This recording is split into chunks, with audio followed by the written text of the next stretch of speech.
Alpha Phi Alpha Sphinx Talk with Brother Eric Christopher Webb is sponsored by Good Health Wins. For more content, subscribe now.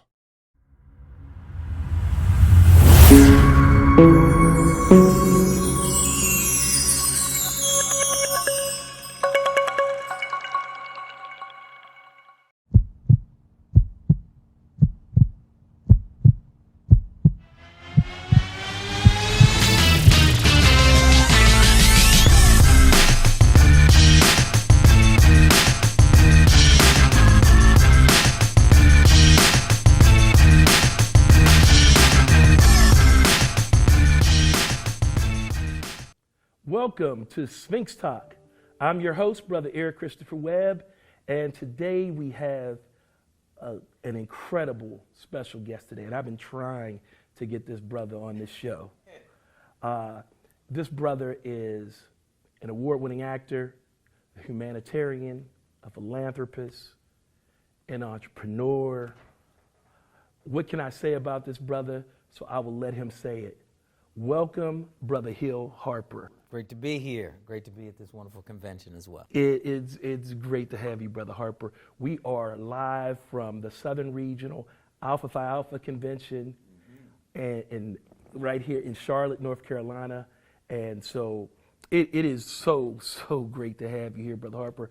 And I'm going to tell you, we first met a few years ago at the NABJ convention in Miami, Florida, and myself and our videographer, Brother Cook, we were out smoking cigars, and Roland Martin was out there, and we met there, and we talked, and we gripped and everything, and you sat and chat for a minute, and then again, I met you again at the Midwestern Regional Convention. That's right.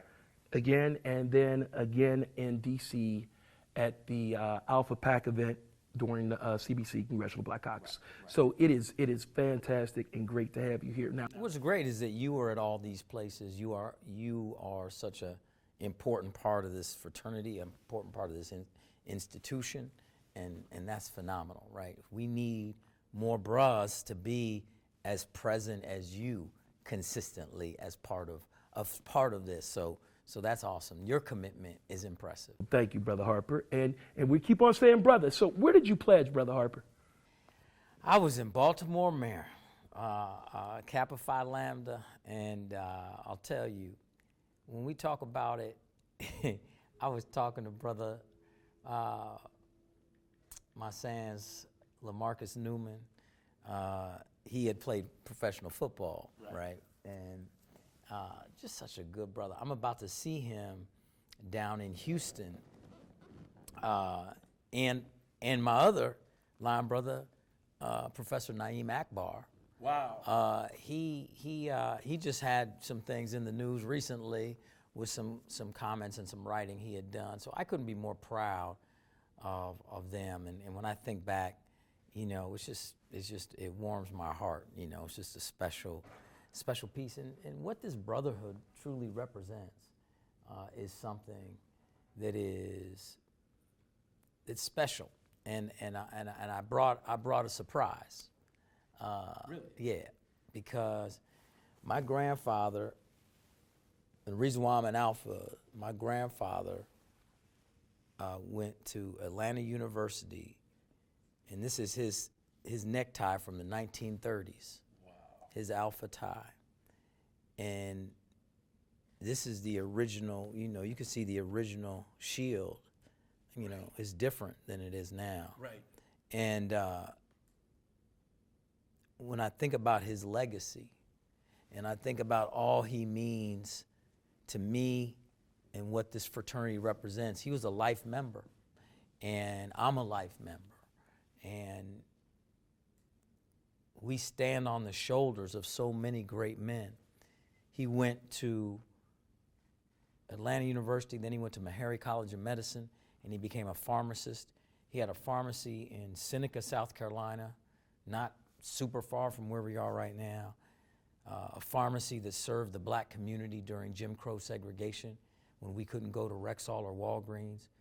And even growing up after that, I would spend my summers and I'd be there reading comic books in his drugstore. and I'd see him serve people who couldn't afford prescription medicine. They'd show up with potatoes or sacks of potatoes or chickens, and I'd say to them, and I'd take my name from him. They call him Doc Hill. But I call him Pop. I said, Pop, why don't you charge those people? And he said, you always have to do the right thing when you're asked, and you always know what the right thing is. And if they need medicine and they can't afford it, the right thing is to give them medicine. And he was all about service in the community. And so I wanted to bring this with me.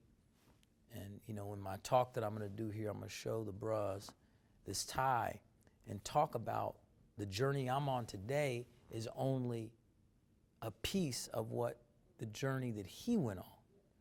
And that holds true for all of us in the lineage of Alpha. And that's why we have to figure out ways to collectively lift each other up, support each other, because I think that we've gotten away from that, I'll be honest. We've gotten too individualized. We've forgotten the power of the collective. The reason why you create an institution or a fraternity is because the power of the collective. Anybody can put on a tie. Anybody can put on a tie and run around, you know, by themselves and look sharp and do work. But you do it as part of something, a part of a line first, to join a chapter, then to join a fraternity and create an institution. And that's why I couldn't be more proud of that. And that is an amazing artifact. So he passed that on? Passed that on. He passed that on to his daughter, who is my aunt, and my mother, but my mother didn't have it.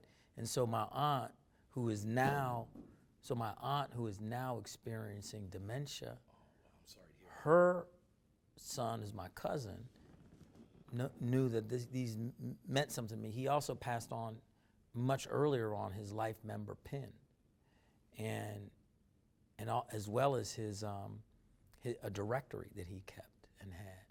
So it's powerful to know how connected we are to different levels. And this is very early on in the life of Alpha Phi Alpha, right? We're talking early 1930s. You know, it's a new institution. Right. And so I think that we have to remember where we've come from and not get too far away from that, because it won't take us where we need to go. That's why you doing a show like this is so important. Thank you. I mean, this is the direction we're going, and like I said, I am just so excited to have you here. You've had a pretty amazing career. I mean, when I look at your bio, I mean, academically, you know, magna cum laude from Brown, cum laude from Harvard Law, with your JD. You also got a master's. You have a number of career pursuits. You've been an award-winning actor, right? Because keep on and on with the stuff. You're an entrepreneur. You have a health and wellness company. One of your businesses, a health and wellness company. You've done so much. So, what inspires you to keep on going? Is it just the legacy of service that you learned from your grandfather, or what is it? Impact and legacy. I say it all the time. Impact and legacy. We're here, all of us, for a reason. And we're here to leave a legacy, leave something. And that legacy should be positive. Right. There's some people out there that clearly have an agenda to leave a negative legacy. Right. But from my father and my grandfather and my mother, my grandparents, I've always wanted to have a legacy of service. And that's what this represents, a legacy of service. And that's what the U.S. Senate race represents. And that's what my books represent. That's what the characters. I always want to be like Harry Belafonte. And let's talk about this. You are running for U.S. Senate, the Democratic primary for U.S. Senate. What is your platform, brother? Wow. Well, it's about holding both parties accountable. It's about not playing party politics. It's about getting money out of politics. My platform is pretty clear. I'm not a career politician. It's about actually representing people. It's about creating solutions for people and their best interest. And politics has gotten so far away from that. Unfortunately, with the ruling of Citizens United in 2011 and allowing unlimited money to flow into politics from corporate PACs to special interest groups, from lobbying and all of these different ways, politicians are representing dollars and the people who can write checks. They're not representing people. And I couldn't and can't stand on the sidelines anymore because this is a matter of life and death.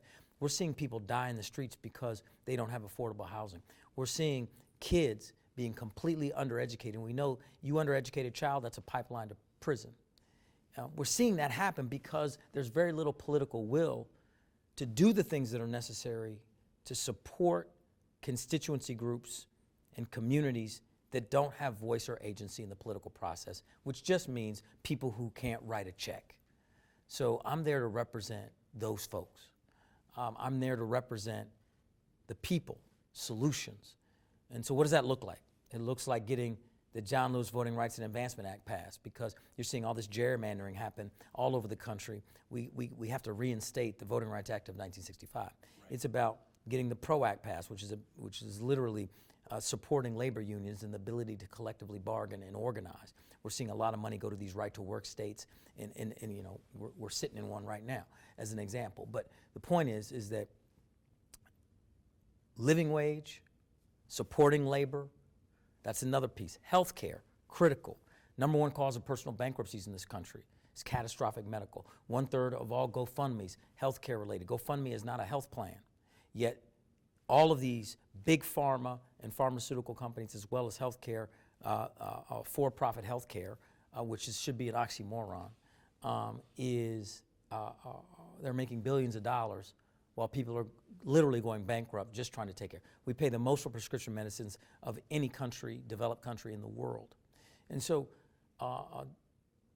public education, affordable housing, economic development in communities that are choking, these are all issues that folks aren't taking care of. Women's reproductive health and reproductive freedom. We're seeing ridiculous things coming out of Alabama recently around IVF and other things. We have to codify Roe v. Wade, and we as men have to stand up. Government should not have a role in someone's, and particularly in this case, men writing legislation about a woman's relationship with her healthcare provider. Right. That's her business with her doctor. How is the government getting involved in that? And why is you and I as men writing legislation dictating to her what she and her doctor can decide about her body? Yet we are acting as if this is okay. And too many of us are standing on the sidelines acting as if it's okay. It's not okay. We're accessories. Listen, we have to step up, and just like my grandfather said, did you do the right thing when it mattered? And that's what I tell my 8-year-old son. I try to get him to act right. Did you do the right thing when it mattered? And we all know what the right thing is. We just see manipulation happening because of a profit motive. And the fix is in. And if we don't actually have people that can't be bought, can't be bossed, can't be bullied, running for office, then we're going to see our democracy destroyed. And I can't be bought, I can't be bossed, I can't be bullied. I won't be. And that's why I'm running. And I think that's what one makes me unique, but it also makes me dangerous to the establishment, and they're going to try to stop me. Now, do you have any restrictions on financial contributions in terms of your own personal restrictions that you won't take money from this group or that group? Yeah, I don't take money from corporate PACs. And there are certain groups that I refuse money from because I don't support their values, but they're not trying to give money. They're trying to spend money against me to make sure I don't get elected. Right. You see what I'm saying? Now, I did get offered $20 million to drop out of the race and primary a candidate It was an organization that wanted a twofer. They wanted to drop me out against their candidate, and then they wanted me to target a candidate they wanted to get rid of. And like I said, I'm not going to be bought. And that's what it takes as an alpha man to stand up. I mean, so now you were quoted recently in Politico, one of the other political Hill establishment publications, about your comment about the Democratic Party, about them losing their way, Yes. the Democratic Party losing their way. Tell me about that. So I was speaking specifically in my home state of Michigan in particular. Michigan is a red state until black people vote. A Democrat cannot win in Michigan statewide unless black folks vote for them, period. And the Democratic Party consistently has come to the black community over and over and over and says, vote for us, deliver us, save us from that other candidate, and yet consistently has not delivered for the community. So ask for the vote, but not getting any return back on the investment of the vote. And black folks were frustrated. And for the first time in 57 years, Michigan does not have a black Democratic representative in Congress. That's out of 13 House representative seats and 2 Senate seats. That's 15 seats for the first time in 57 years. Yet the Democratic Party has consistently said, we need you.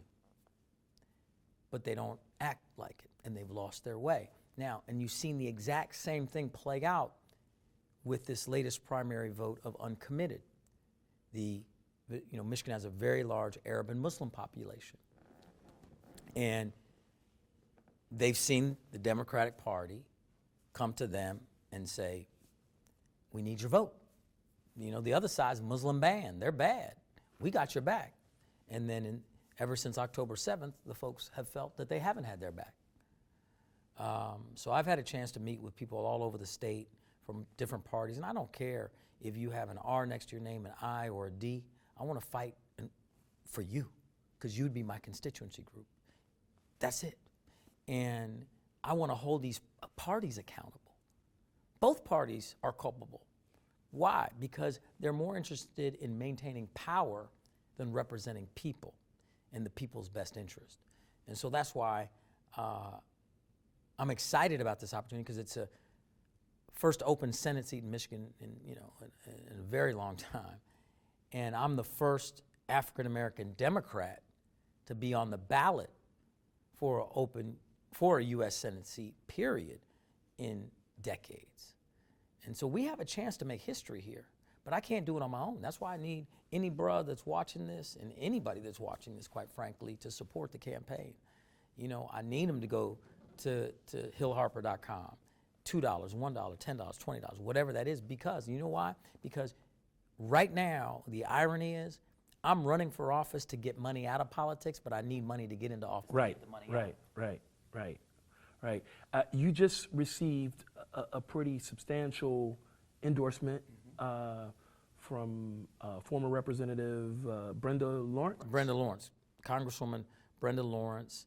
To have her come out for me is huge. She's an extremely popular former Congresswoman in Michigan, and she knows it's hard to do. It's hard to come out for the candidate who's not the establishment choice, because you get the establishment looking at you sideways, like, you're supposed to be for our person. Right. And so I have so much respect for her, because it takes courage and it takes the ability to stand up, because she knows I'm standing up and fighting. We have 5 months from right now to deliver this, and I'm going to fight with every fiber of my being to get it done. And the reason why is because in the context of a 50-50 Senate, the U.S. Senate, when I was at Harvard Law School, my constitutional law professor would hammer this home. The U.S. Senate is the most powerful body in all of politics. The judicial branch rules on the constitutionality of what the Senate passes. The executive branch, or the president, signs into law or vetoes what the Senate passes. The House of Representatives sends a bill to the U.S. Senate. The U.S. Senate, those 100 people can change it, flip it, and that's why it's also a national seat. This is federal legislation. It's not like being a governor of a state where it doesn't matter. You know, I mean, that's state business. Right. In this case, whatever I pass is going to impact you no matter where you live. It's going to impact people all over the country. And so that's why this is really, in many ways, important for folks to lean in to help from a national perspective. So what else can folks do? I mean, what else can they do to support you, aside from donating, of course? Well, a couple things. Number one, if you know people in Michigan who are voters, the last primary African-American turnout was, what would you guess for the last primary? I have no idea. Just take a guess. Percentage. 20%, 30%? Yeah, that would be wonderful. It's 10%. How are we going to elect candidates when we're turning out? How do we combat voter apathy, especially in our community? That you're making my point. If you know someone in Michigan, you got to call them. You got to educate them and say, you know what, there's a brother on the ballot August 6th who, if he gets in that seat, will finally have somebody in the U.S. Senate that's going to advocate for us to get a piece of that $6.2 trillion. When I say us, I'm talking about everyone who's never gotten a piece of it, meaning communities of color, communities that are poor, communities that are struggling. They pay taxes too. It's their money. It's not the government's money. It's their money. It's our money. And right now, there's no advocate. There is no advocate. And there's only been, and let's put a very big historical context on it. There's been a higher percentage of black U.S. presidents than black U.S. senators. Think about that. There's only been 12 black U.S. senators out of 2003. And there's only been 4 out of those 12 in the history of America that did it the way I'm attempting to do it, which is win a primary and then win a general.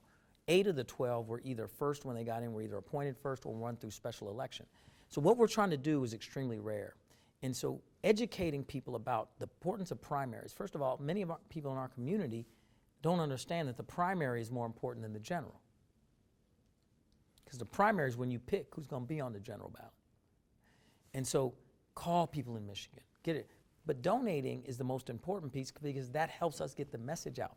People need to understand when they donate to a campaign, at least a campaign like mine, where does the money go? The money goes to education materials, get out the vote materials, ads, radio, billboards, mailers. That's where the money goes. It goes to organizers, hiring people to go out and knock doors. You know, it goes out to the people. This isn't about big shiny offices and only TV ads. This is about getting out to the people, knocking on doors, educating them. Eventually, we want to, if we have the resources, to have cars taking people, helping folks that are elderly, get to the polls, all the different things to organize a real movement. So let me ask you this. When you're elected, what's your day one look like? Day one looks like having a press conference to say things are going to change. Things are going to change around here. We're not doing business as usual. I'm not taking meetings with people who are the highest donors. I'm going to have open office hours. Everyone's welcome. It's the people's seat. And we have to announce. We have to reframe what a senator should be. We send them out there to be on a pedestal. What it should be is a microphone for the people that they represent. And that's what it'll be. And so I'm going to use that microphone and say there are people in Michigan who are homeless. There are people in Michigan who cannot read. There are people in Michigan who can't get a living wage. Those people are walking into the Senate seat with me. And that's what we want to hear. So I just want to say thank you so much, Brother Harper, for Thank you. joining us. I appreciate you. Coming out to be a part of Sphinx Talk. Ladies and gentlemen, brothers, Alpha brothers out there, fellow Greeks, you heard him. You heard what he stands for. If you're in Michigan, support this brother. You've heard him. So thank you very much and good night.